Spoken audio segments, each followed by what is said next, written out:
Good evening, everyone. Welcome, welcome everyone to tonight's topic. One that no one's actually ever reported on, mainly because those that know the stories that I witnessed this for there's been many factors and many reasons why they've not come forward until now to speak.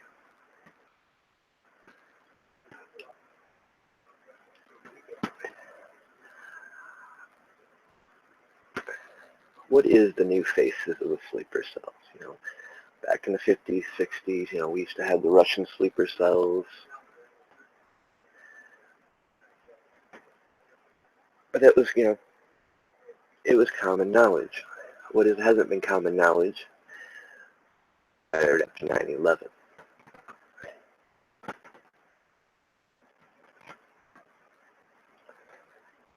I know we all can remember where we were, what we were doing,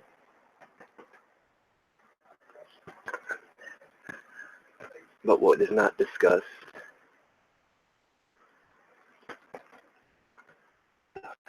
those who were incarcerated when it happened in prison.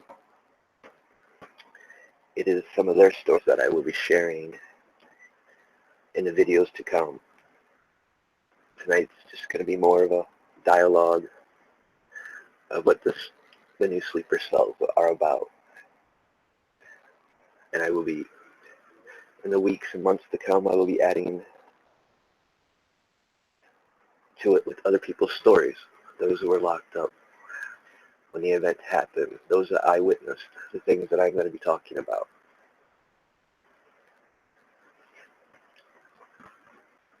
And for many, it's a touchy subject because a lot of things transpired after 9/11, the 9/11 Patriot Act, which affected anyone that was incarcerated. They were all labeled as terrorists.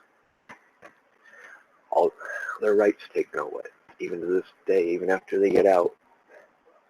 Many come to find out when they go thinking they got all their freedoms back after they go to court and have to get their Second Amendment rights back, the rights to vote. Free. But when they go to get passports, they find that they are barred from flying because they are labeled as terrorists. But yet the true terrorists are among us. Many of us still remember that tragic morning of 9/11. As our country forever changed within those memories, we can tell where we were and what we were doing, regardless of what you believe. And what transpired from that day, we can still see the effects and the growth of new branches of terrorists and policies to fight it. Some of these policies put in place affected Americans as well. We have never come forward with this story on us. Yet for the most part, we haven't seen what is happening in Europe, in the Middle East, and for many, the only face of terrorism is the Middle Eastern Muslims. Only now, in the last few years, have we seen a different face of terrorists, non-Arabs who have been converted to Islamic radicalism and go out and do terrorist activities in their home countries. But this is just one side of the coin because there's yet another group. One that is and has been recruited and trained right here in our own backyards. And nobody's the wiser because they look and talk like you, or the person you work with, the mailman or the paper boy, and who have never visited or trained in any of the terrorist camps overseas. This is a new face of sleeper cells, one that looks like any American and will act just like you would, doing everyday things. You will not see them speaking Arabic or reading from the Quran. You will just see them and even friends till the time they are called upon, and then it may just be too late. This is a group I wish to bring to light and share my story and with others who watch this unfold before our own eyes. We cannot speak for what has happened in other countries, but what has been happening here in America since 9/11. That can only be told by the eyewitnesses that watched this play out day after day. For me, it was 11 years, and for others, shorter periods of time. But all with their own stories, as well as a couple who are still watching this play out to this very day, and can also testify that nothing is being done about it, nor is it being talked about until now. The reason why no one has talked about this, first is the 9/11 Patriot Act bill, which labeled all incarcerated felons as terrorists, no matter what the crime, and many of us have found ourselves on no-fly lists. And not to mention the fact, when you do get out, depending on the state you live in, for me, Ohio, which has a new law which states that you do your time, you're still going to be on probation. You can be sent back for up to half your original sentence, which is unconstitutional, and the Supreme Court has ruled as such. But that doesn't seem to get the law changed, and many end up back in prison on some violation before their court cases is heard by the Supreme Court. Second, which this should be first, but it's not. The simple fact is, people only care about what we did and not what we have become. Try to find a job in this day of age being an ex-felon. All people remember is what you did, and that you will more likely end up back in the system. After all, the system isn't designed for that. Some systems are a revolving door designed to keep you in the system. They make money off each person incarcerated. Like a billion-dollar industry. We are forever and always remembered by that one moment in our lives. No matter how much you have changed or reformed, ask yourself, would you believe anything that comes from a felon's mouth? Sorry guys, but the majority of people, once they found out you were an ex-felon, they tend to take what you say as someone that cannot be trusted and treat a second-class citizen that should have no rights at all. Even for me, I don't like talking about it just because of how I've been judged and the things I've witnessed while in there.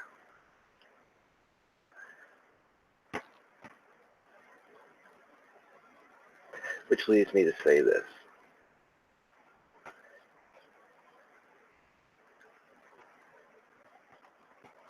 This story used to be told everywhere.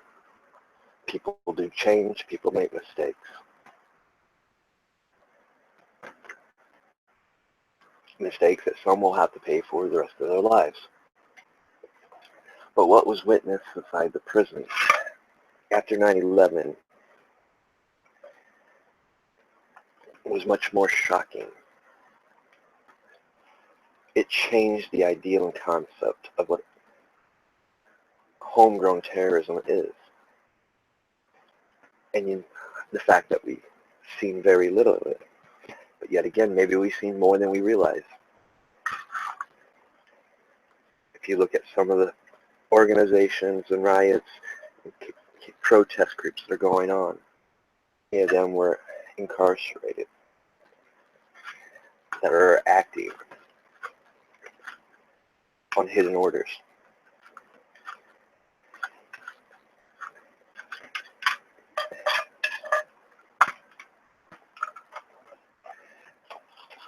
If you ask most people, what is the face of terrorism? They will tell you, as I stated, Arabic, Middle Eastern, radical Muslims.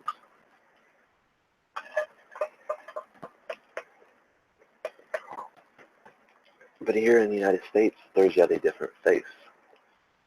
That is white, black, Mexican, Asian, young, old, educated, and not educated.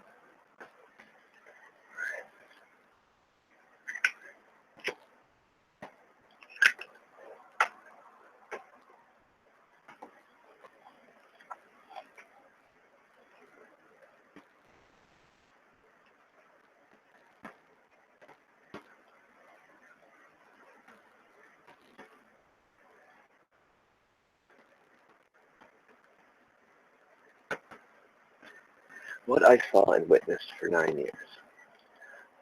Like many, I can remember where I was and what I was doing when the plane hit the Twin Towers. I was 2 years in on an 11-year prison sentence. I had already watched two people die right in front of me, and a couple of years later, two more. But nothing prepared me for the fatal morning. I was on my way to commissary when a friend passed me and said a plane flew into the World Trade Center. Just thought he was joking till I got back to the dorm when I saw everyone all crowded together in both TV rooms, watching it unfold right before the first tower went down. The whole prison was put on lockdown, and the guards went around and locked up all the non-American Muslims. And mind you, this was before the news announced it was a terrorist attack. Everyone was in shock and couldn't believe what they had just seen happen. And let me tell you from first-hand experience that almost everyone in the dorm was pissed off and couldn't believe what they were seeing. So yes, even prisoners are very patriotic. And why wouldn't they be? After all, they are Americans, many of which just made a bad choice in life. Let me tell you this as well. Many of you could see the fear in their eyes as well. When they finally lifted the lockdown, we were all back in front of the TVs again, still trying to comprehend what had taken place on that day. As with the rest of the Americans, that day changed even our lives, but even more so with the weeks and months to come, and affects us even to this day because we also became labeled terrorists thanks to the Patriot Act bill.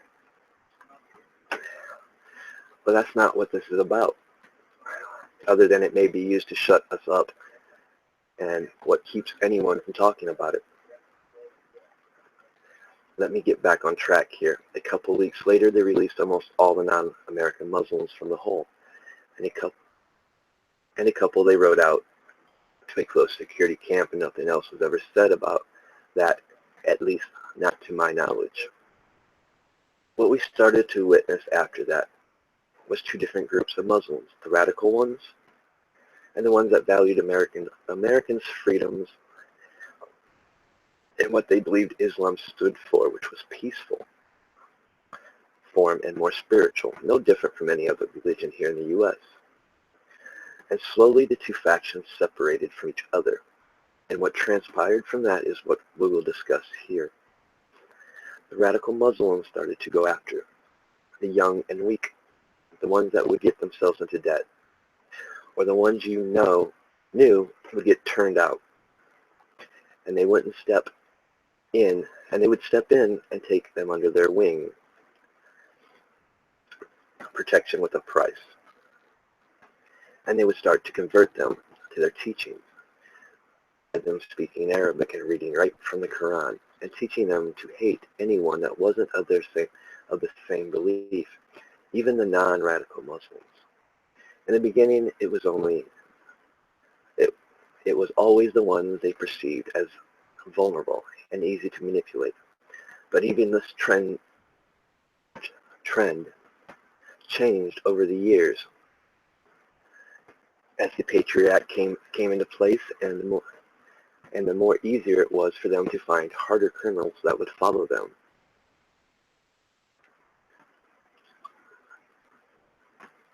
I need to make this very clear before I continue any farther. We are talking about Americans, white, Asian, Mexican, any race or color did not matter. And if you think about it, many of the ones they converted had a good chance of never coming back to prison and would get out and blend right into normal society. But if you talk to them, group, you would never know they were converted radical Muslims unless you knew them or saw them at one of the tables with the group.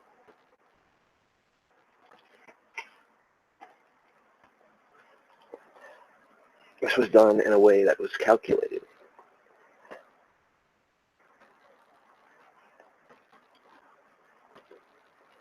And this went on day after day. I watched it for 9 years. Two of my friends are still incarcerated, who will also share their story in the weeks and months to come.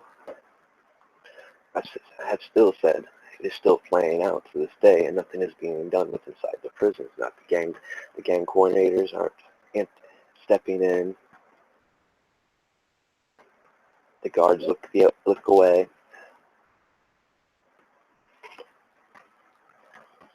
What they were taught to do was traditionally we wouldn't see. They were taught not to pray in public or where they would be seen.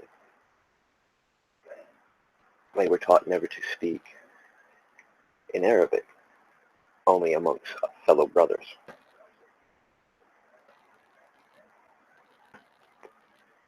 They were taught to hate.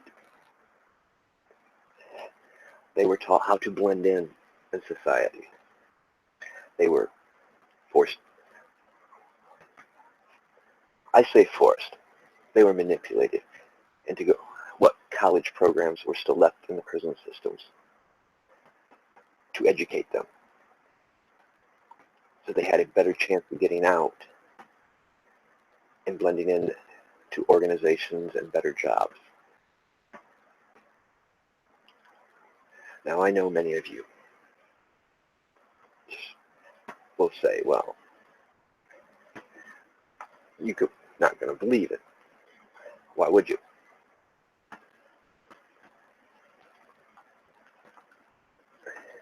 Because we really haven't seen anything yet in the United States. But many of us believe it's a matter of time before it happens.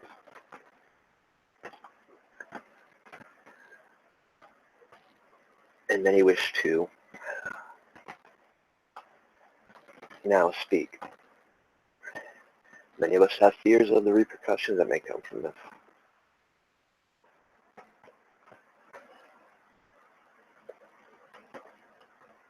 Because some of our real names are known.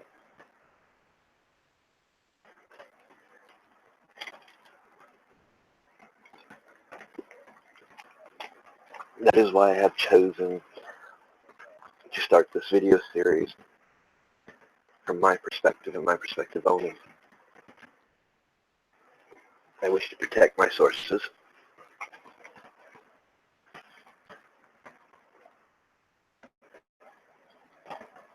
I wish to make sure that they can tell their story in a safe environment.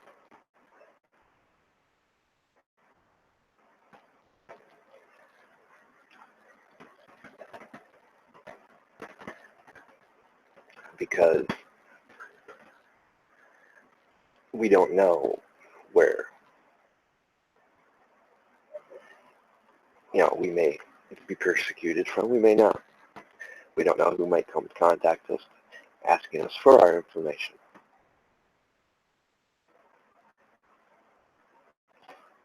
So for the time being, I am going to keep my sources and their identities to myself. I will let them speak their faces or their names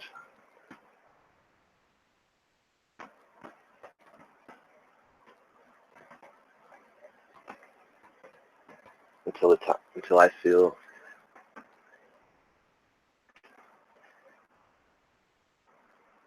to do so.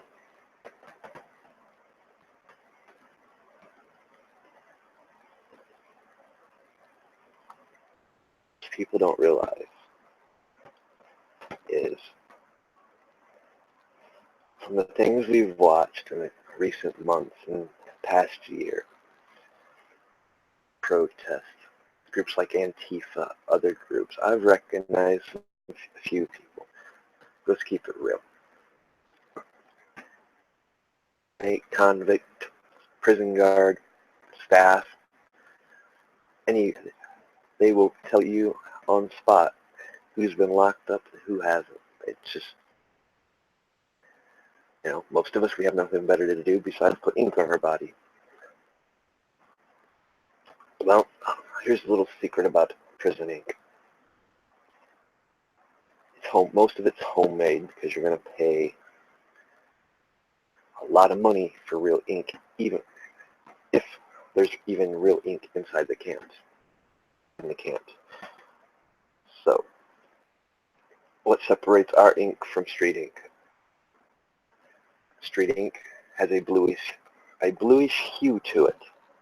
Even the black ink has a bluish hue as it ages. Prison ink is black. It's one of the blackest inks you can get. It never fades. Which tint behind.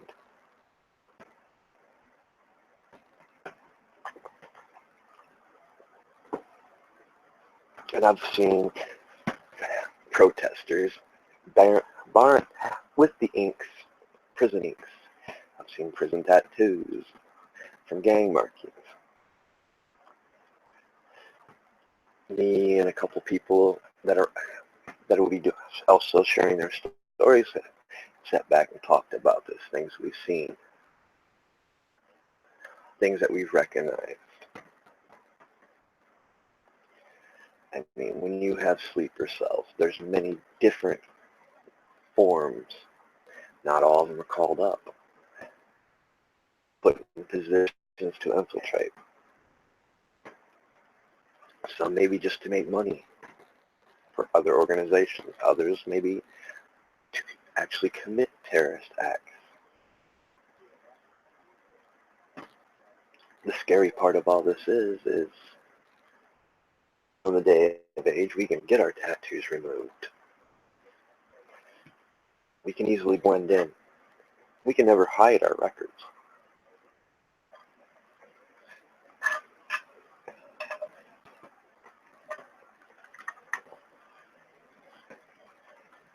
We can't hide.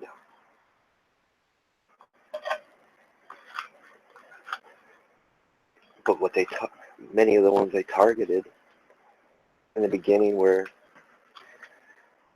people that would blend in, people that you wouldn't expect of ever being a convicted criminal. Like I said, they preyed more on the young and the weak. And that's exactly what they did. They preyed on them.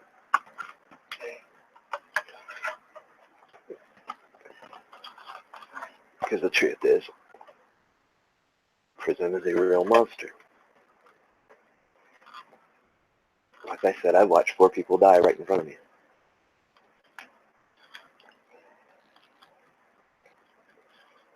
I was sitting at a card table one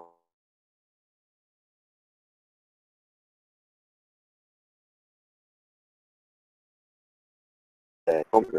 3 pieces, and dude falls down, dead. Freak accident. Freak. That's what it was. Dude had an aneurysm. Plus the environment. You're always watching over your back.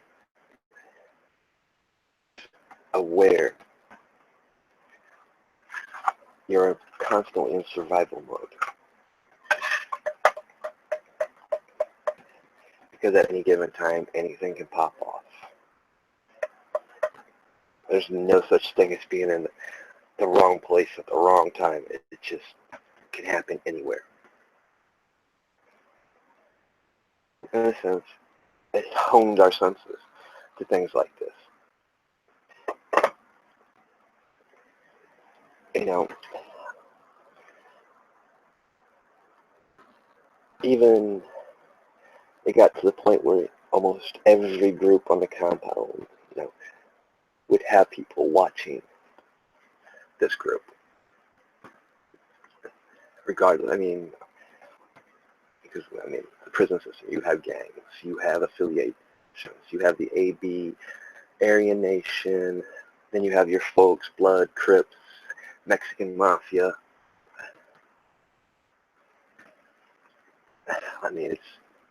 You're locked up with real people, real killers. But yet, depending on the classification of the camp you were in, close, medium, or minimum, you had more access to stuff with the lower your security was, which made it easier for them in lower security prisons to recruit.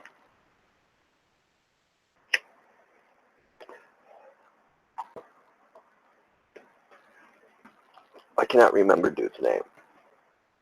Like I said, everybody in prison goes by a nickname. Whether it be Red, Smiley.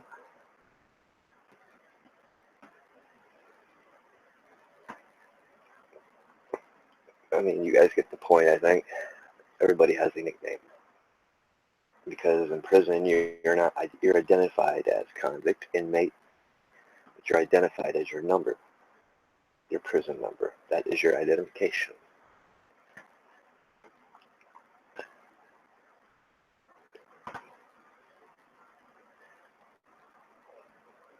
What else?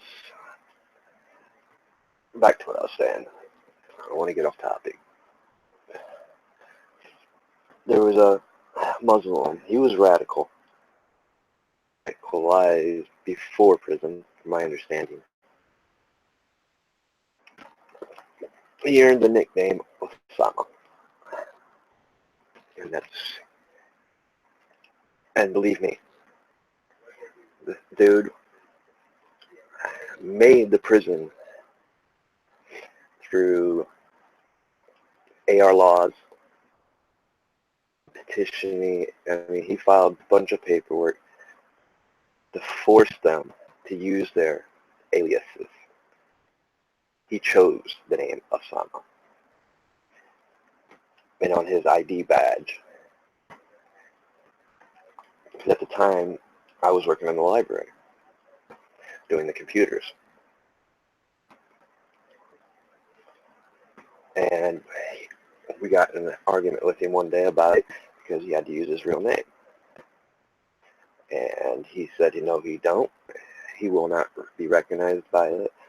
And he basically made the staff that ran that library call the warden and the captain down.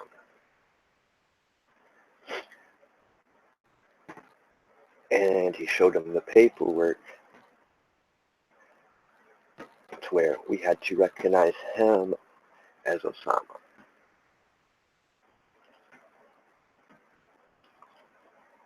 And it started to be a trend from there, especially more with the radicals. The other ones, they never pushed the issue. They wanted to do their time, be peaceful. And I got to know, like I said, I was affiliated with everyone. I'm a natural chameleon. I can blend in to most environments. I had friends that were in all organizations.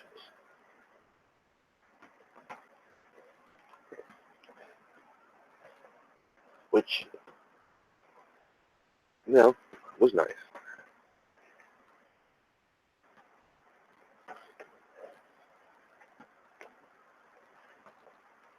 I also had a friend. I'm not going to mention his name because I'm still trying to contact him.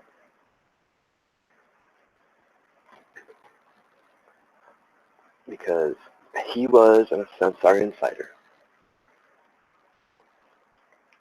A real good friend. And somebody that was able to blend in.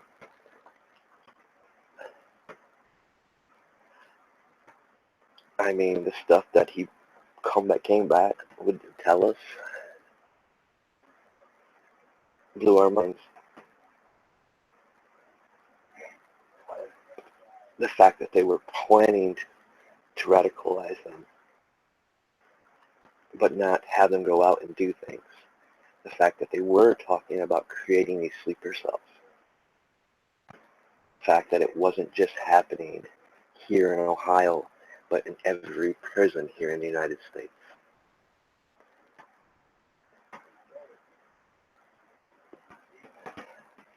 Like I said, it's a multi-billion-dollar operation, the prison industry.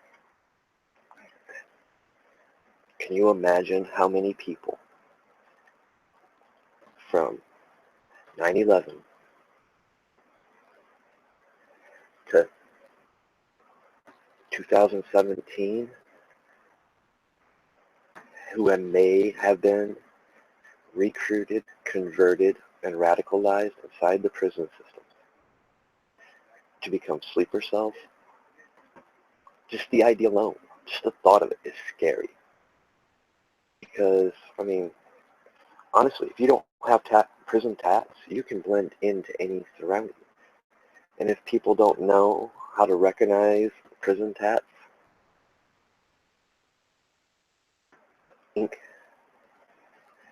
you would never know. Because I know people on the streets that make their own inks that will match prison ink.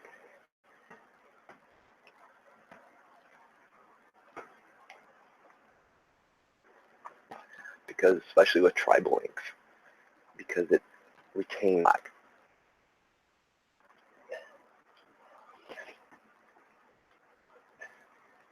The scary part was it was just within a few months after 9/11 to watch how fast they were able to grow.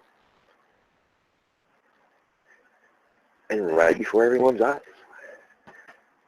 By the time people really caught on to what was going on, their numbers were too much for anybody to do anything. They were a force to be reckoned with inside the prison, but yet they kept to themselves, so nobody bothered them. I mean, occasionally one of the leaders of the non-radical Muslims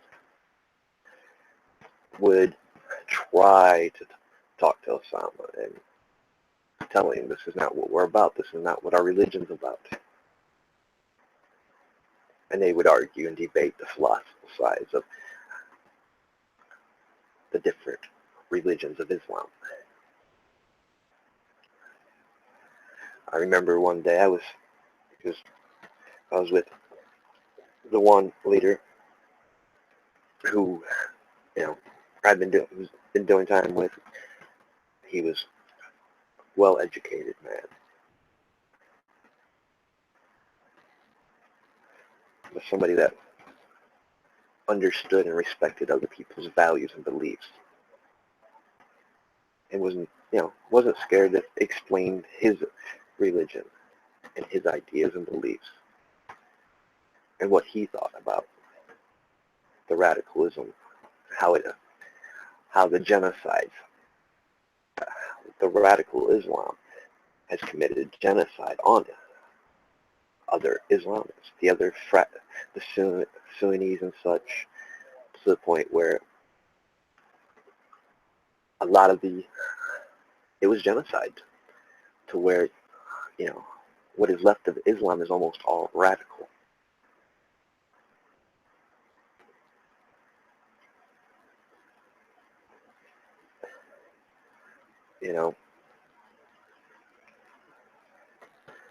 And he had,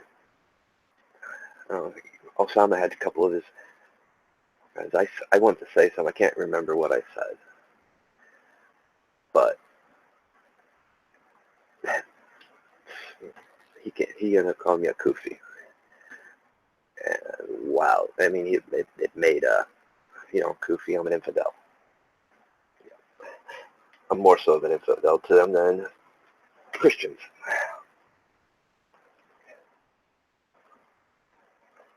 And yeah, that didn't go over too well with the person I was with. In fact, he smacked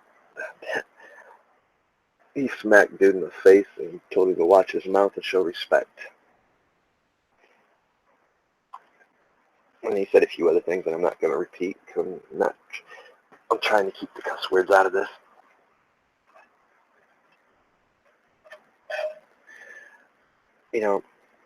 I've asked people the past couple months, because this story's been weighing on me and a few others. We've talked about it. I've asked a few people. I've decided, well, what's the best question to ask people? Let's ask them, when they picture a terrorist, what face do they picture? Would they picture an American as a terrorist? where they picture their mailman, their paper boy, their well, not doctor, because here's another something that needs to be understood. Ex-felons can never hold an office of trust. Once you are become incarcerated, like I said, you lose. While in prison, you have no rights. But when you get out, what has been told to you, they force you to go to court. And most people, we struggle to find jobs because nobody wants to hire a felon. So we can't afford to get an attorney, to go to court, to get our Second Amendment rights, to get our voting rights back, to get our constitutional rights back in Bill of Rights. Many of us that were under the new law, we were lucky that people put our names on lists and went to the Supreme Court, because what the new law is, it used to be what the feds used, that the feds themselves deemed unconstitutional. Now, I don't know how many other states run the same law as Ohio, but that's Ohio law. You do your time, you can be sent back up to half your time. And like me, I did my time day for day. Old law, if you did your time and you maxed it out, you walked out of the prison a free man. Under the new law, you do not. If you do your whole time, you are released and put on probation. I was lucky. Not that I'm not going to say I was lucky, because camp I was at, trust me, it was designed to break a person. If you had long time, you did not want to be at the camp I was in, because you had nothing but time to think. There was nothing to do. I mean, there was things to do, but not like a bigger camp. And you still had your hustles. You had little sports. But by the time, as the years went, they started stripping even the education out of the prison systems. They don't want the prisoners educated, rehabilitated. They want them to come back because they make money every time they come back. The state gets paid per head.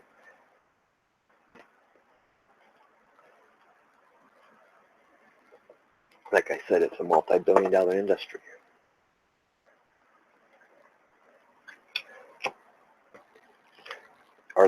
And it's probably one of the biggest jokes in America, which is another reason why a lot of people don't want to talk about this, because, I mean, there's people in there that shouldn't have been in there, that should have been maybe in mental hospitals or in drug rehabs. I mean, the time I was locked up, it was when Oxycontin really started coming out. And man, the people who was getting locked up, they shouldn't even been there, doing 2, 4 to 5 years on drug charges. These were ideal people to be recruited, because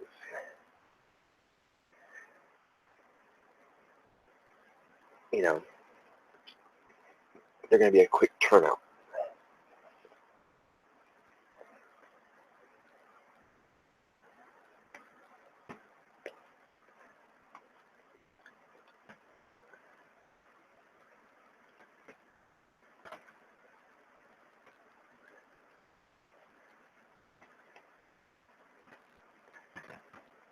Not everyone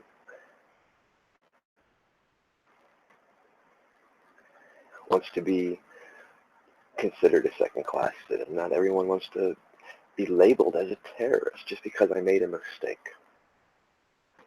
Some made mistakes. Some of us deserve to be there.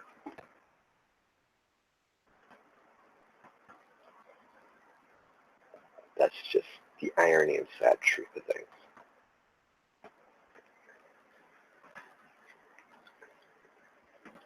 But most people, when you ask them, what's a terrorist? They're not going to say their neighbor. Why? He's white. He goes to church. This is what they were teaching them to do. Integrate and become members of society. Act like society. Find a church. Join it. Go to it. A ball team. This is how they were being taught.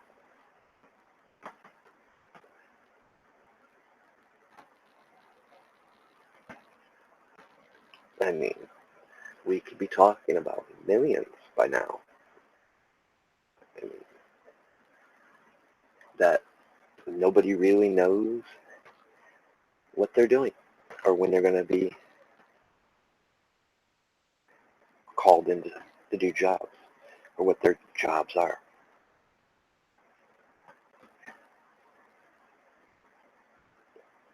I know one person that can answer that. I'm still trying to contact him. But I also know other people have other stories that they witnessed themselves, that they've seen firsthand.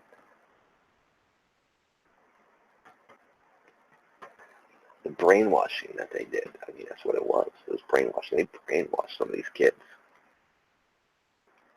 But like I said, as the years went on, the laws started getting passed, and you started calling a person that got locked up for a drug offense a terrorist. He shouldn't have been in prison to begin with. I mean, for possession of a few pills, he should have been in a rehab.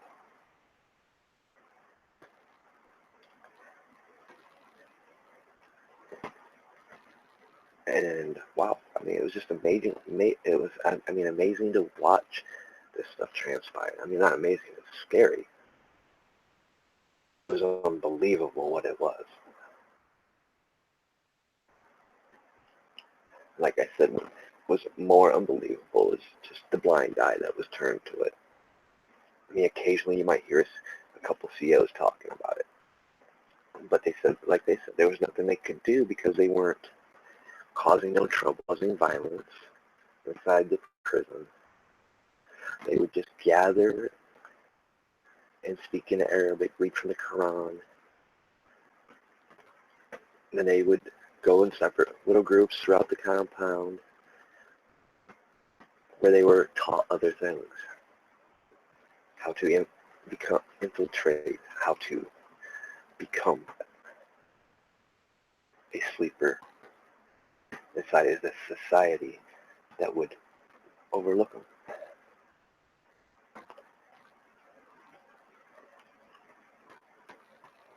You know, I think a lot of the fears were fears I had. Who's going to believe us if we bring you this story?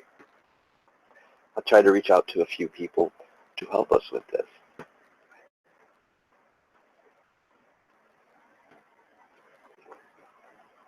Especially concerning a couple people that are still incarcerated.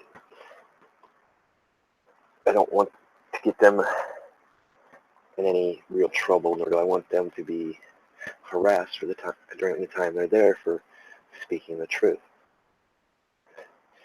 and telling their story. So I do need to find someone that actually has reporter credentials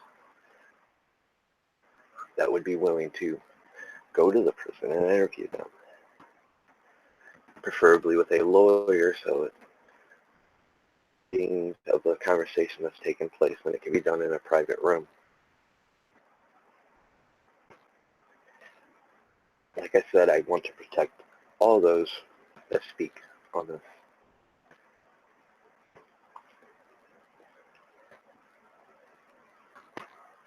It's not something I want to do over the phone system, because the phone system, every conversation is recorded and can be shut off at any time during the call.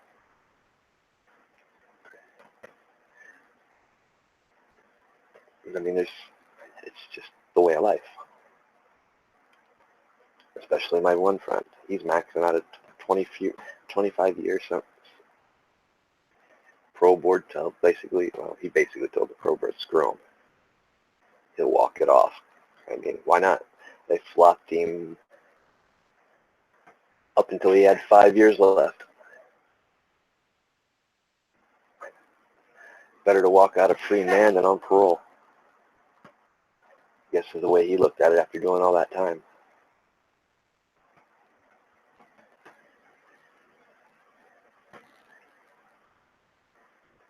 I mean, the real issue,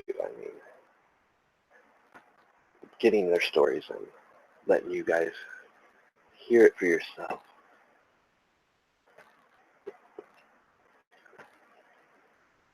Judged for their crimes,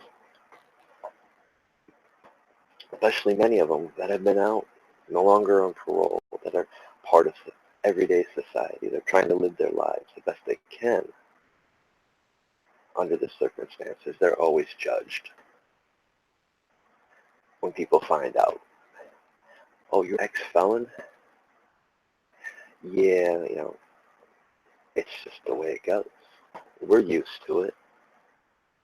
I mean, people may know us, but as soon as they find out, they view us in a different light.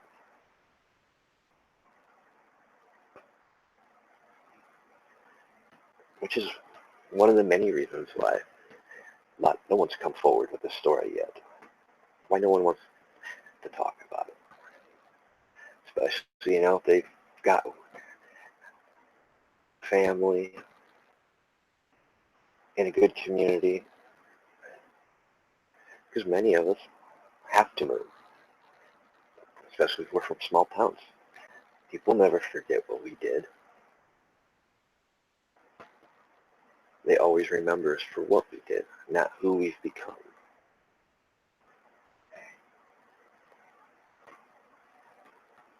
Which has been one of the hardest parts for me.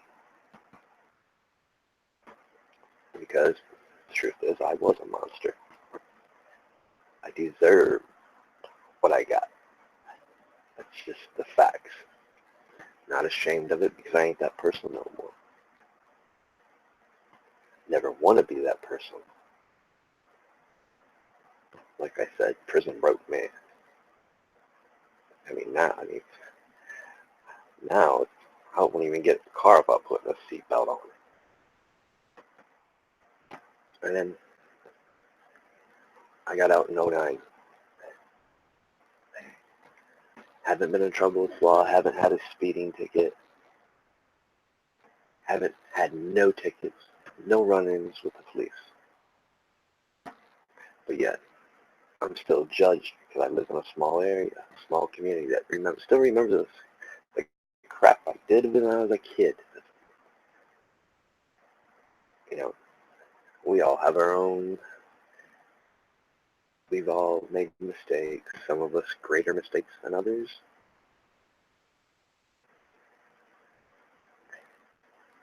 And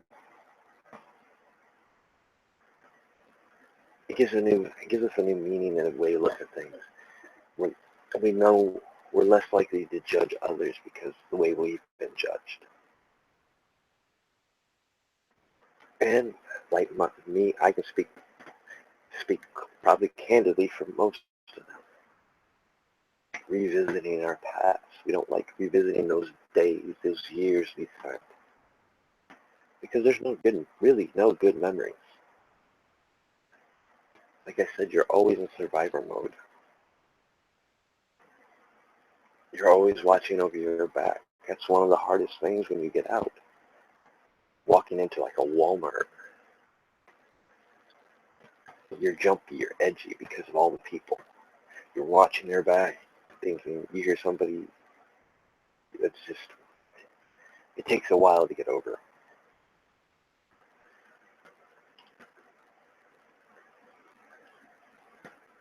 I don't know how many people are going to watch this series. I don't know how many people are even going to watch this video. But the fact is, there is a new face in terrorism here in the United States, and that's the sleeper cells. But yet, some of them aren't sleeper cells. I've seen the tats, the Antifa crowds. They're blending into all the groups that are protesting.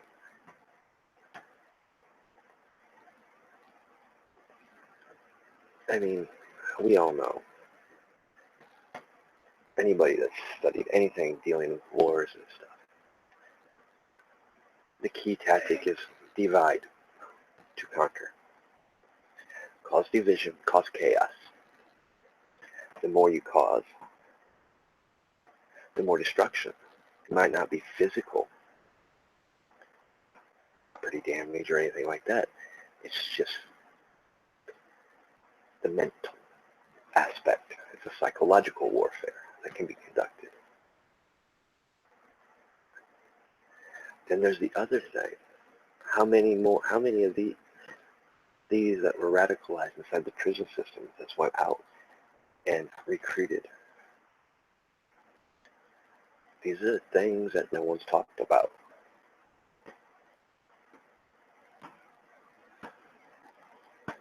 Up until now.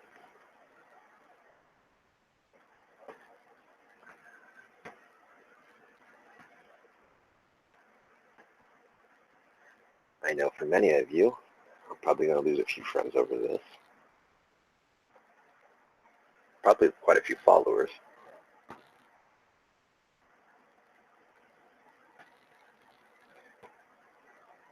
But it's time that the truth is told. It's time that these people's stories are told. I just ask that you guys listen with open minds. Don't judge them by who they were. Judge them by who they've become. Productive members of society.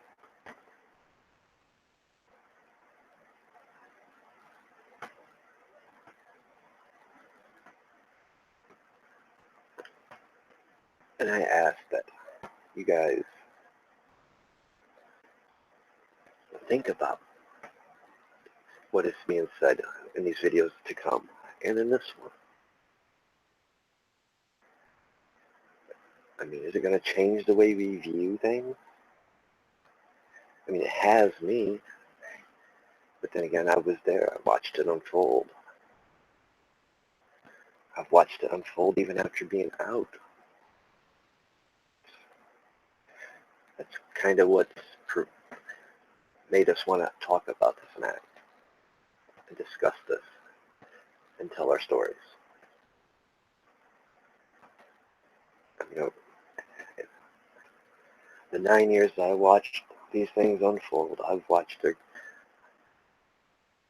their little radical group grow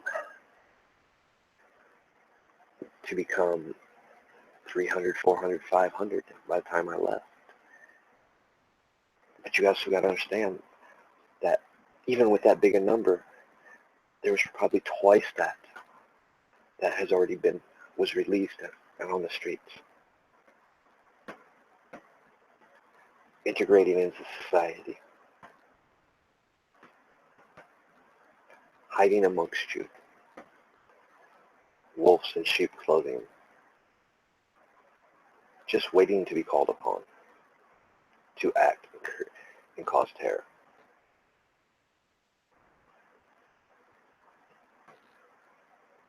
You know, we get caught up in everyday things. We get caught up in the politics, who got elected. Don't look at maybe what's really going on right in front of our eyes. It has been going on in front of our eyes. The fact is, this threat is very real.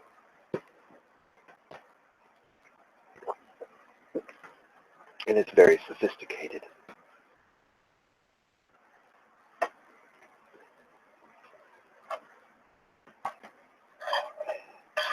You know, not all of us were saints.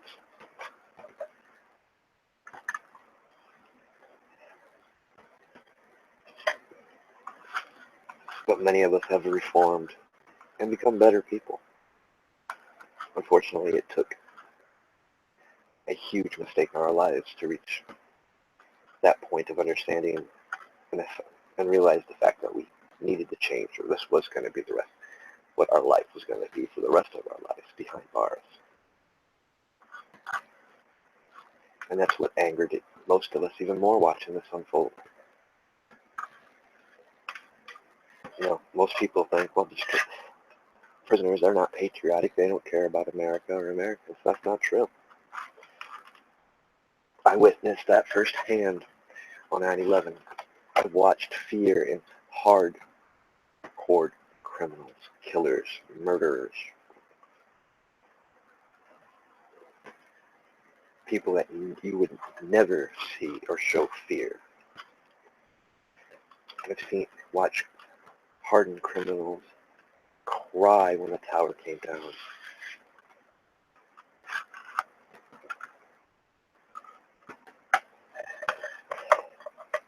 And up until the Patriot Act came around, many of them would have volunteered to go overseas and fight. And they would have came back and did their time. Well, that sounds pretty patriotic to me, considering we owed a major debt to society over our soldiers. That's how 9/11 affected most of us that day.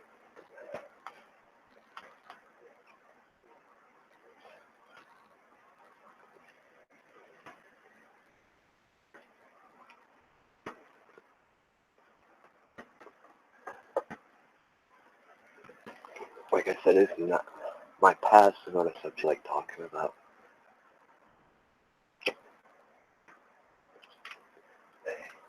My past is lessons, though. Lessons that taught me to become the person I am today.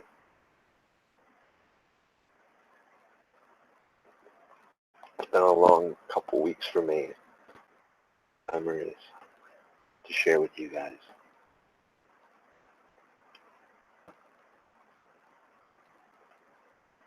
Opened up some old wounds as well. The fact that we didn't do anything about what was going on. The fact that this is just something that we just do anything about.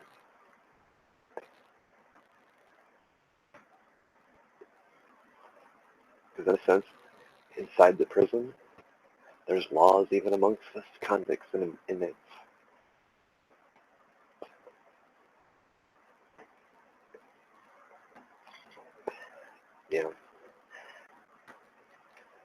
You kept to yourself. You didn't speak of the things you've seen or witnessed. Why? Well, because if you did, that could be you the very next day or while you were sleeping.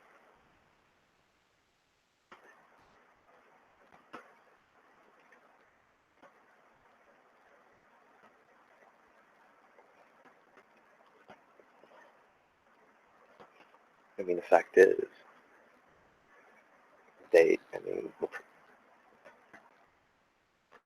wow, we can't, to this day, I can't believe things I witnessed with this group, how they grew.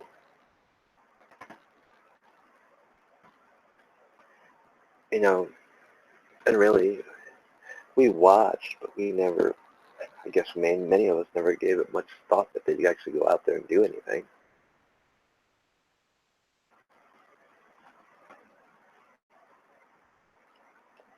But we start seeing what's happening overseas in Europe, France, Britain, Germany.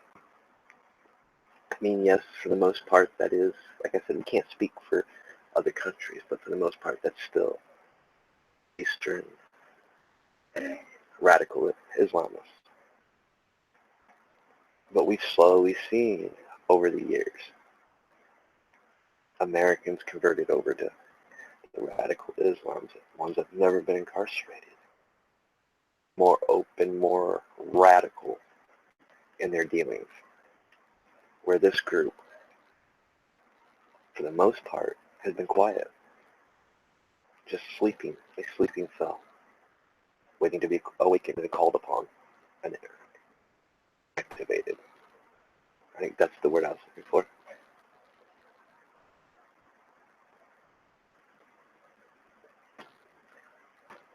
But like I said, in the weeks to come, I will bring you other stories from other eyewitnesses, as well as adding more of my own things that I've seen and witnessed.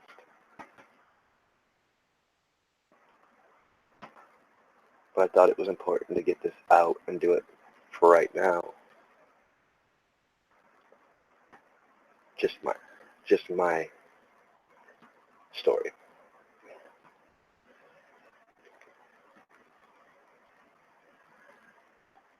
So, for those that watch this, please share it with others.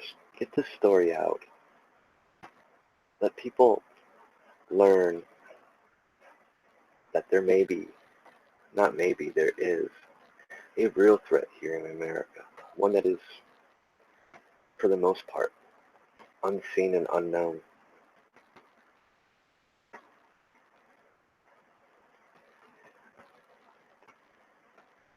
You know, share this with people that you know will listen and take it to others.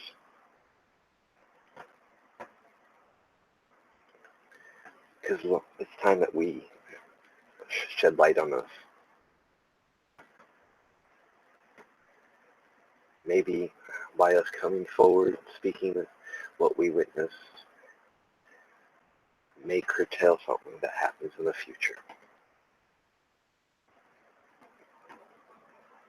Or maybe it can put pressure on the prison systems to start enforcing the laws that are in place. Because I'll tell you, one of my closest friends got caught with it was just a section from, somehow they found, this group found a copy of the Antarctic cookbook in the library that was going to be thrown away. So they ripped up the cover and ripped up the sections and spread it out. Well, one person got shook down and got caught with it. That's when we really learned about the Patriot Act. Because they tried to charge him as a terrorist. Tried to write him out to a maximum security prison. But yet they wouldn't do this to these radical Muslims. They rather do it to a Satanist or a Christian who just happened to have a piece of the Antarctic cookbook. I mean, if anybody knows anything about that, most of the shit you'll find in it will kill you. It don't work.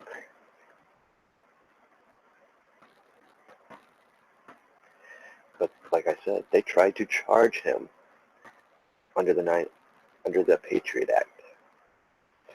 He fought it. He had to fight it for 6 months, fight it from being administrative rode out to a maximum security facility. He had to fight that. Then he had to fight his AC bit. I mean, he finally won,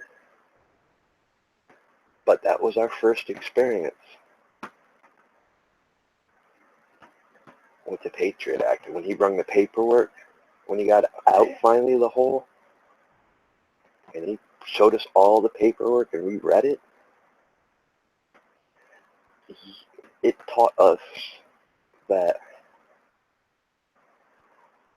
we were no better than the terrorists out there in the eyes of our government, no matter what our crimes were. And like I said, there are people in there that should have never been seen the inside of a prison. They should have been in mental institutes, seek psychiatric care, or drug rehab, not in prison. And many of these people were converted because they were easy prey, easy victims at first. Like I said, later, it got more sophisticated. They start going after more educated people. But by then, everybody knew what the Patriot Act. So many of the inmates and prisoners were pissed off that our government classed us as terrorists, much like they classed our vets as terrorists. With the NDAA bill, along with the Patriot Act. But yet, the part that still, to this day, will get many of us heated, they never, ever, in the 9 years that I witnessed, ever locked up a radical, converted, white, black, Asian, Mexican, the color did not matter. They went after them all. But none of them were ever locked up. None of them were ever harassed. They were allowed to go about and keep doing what they were doing. And from what I've been told, it's still going on to this day. Like I said, I can't fathom the numbers that may be out there. You know, like I said, I probably watched a good 1,000 to 2,000 in the 9 years. Be recruited, leave. And honestly, out of all of them, I may have seen 10 come back. The rest got out, never came back. Which means they're out there somewhere, doing who knows what, and nobody is the wiser, except for the ones that maybe no one will ever believe. Just because, they, in the eyes of society, we're second-class citizens with no rights. Our government's decreed that. The state of Ohio's decreed that. I mean, our state of Ohio is like this. It's in the top 5 of prisons in the world. And the revenue, like I said, they make off it is billions. It's no longer about rehabilitation. The Department of Rehabilitational Correctional Center is a lie. You only learn 2 things in prison. Become a better criminal, or the fear of God put in you so you never come back.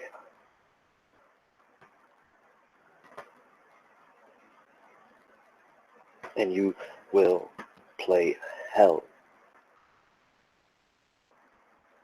trying to get out of the system. Like I said, it's a revolving door. It's meant to keep you in the system. Those few of us that get out of the system, we are lucky. Because we walked on eggshells. Doing everything we're told and doing everything in our power not to get put back in the system. Like I said, I got lucky. Supreme Court ruled on my case in 6 months. Not that I was going back, because it, like I said, it broke me.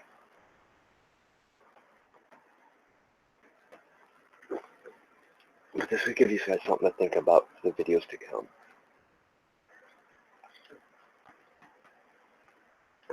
Guys, your feedback is welcome.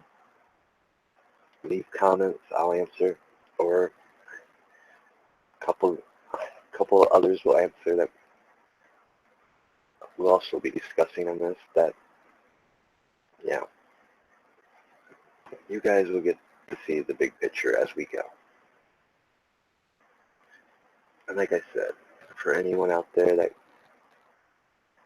would be interesting to help us with this, get this story out, I could use it. Like I said, this is something that I want done to make sure it's done right.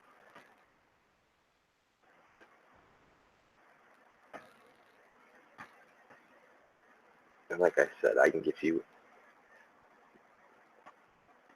plenty of information that you can fact check for yourself and talk to other eyewitnesses.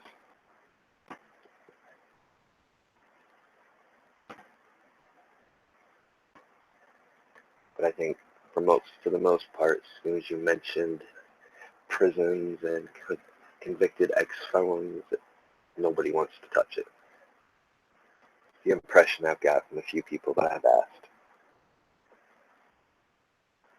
and not heard nothing back. So I took it up on myself just to run with this for right now until I find someone I can trust to bring in to help.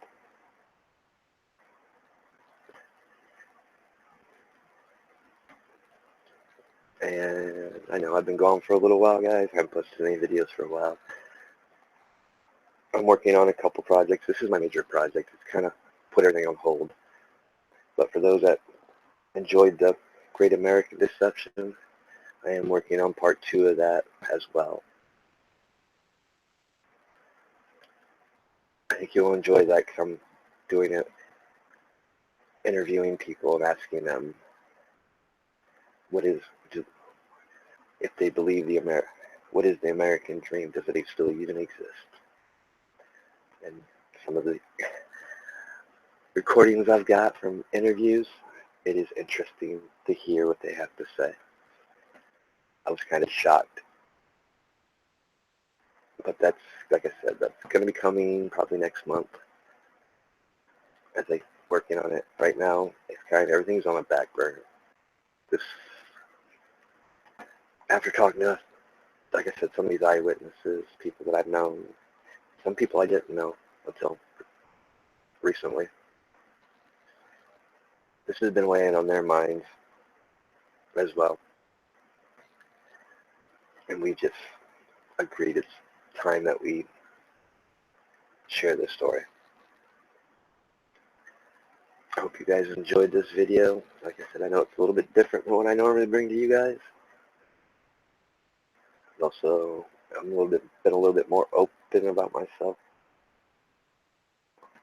which is quite hard for me. Like I said, when I was dealing with my past, as it's going to be for a few other people's as well.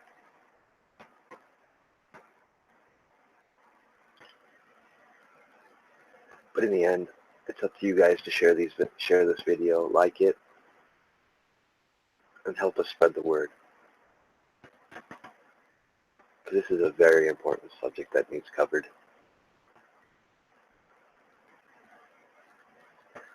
I wish you guys all a good night. And like I said, there'll be more videos on this series to come in the weeks and months that follows. So if you haven't subscribed,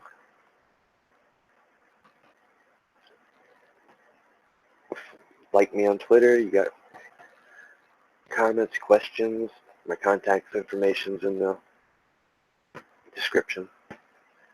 You can find any of those links and message me from there. But you guys enjoy the weekend to come. Be safe.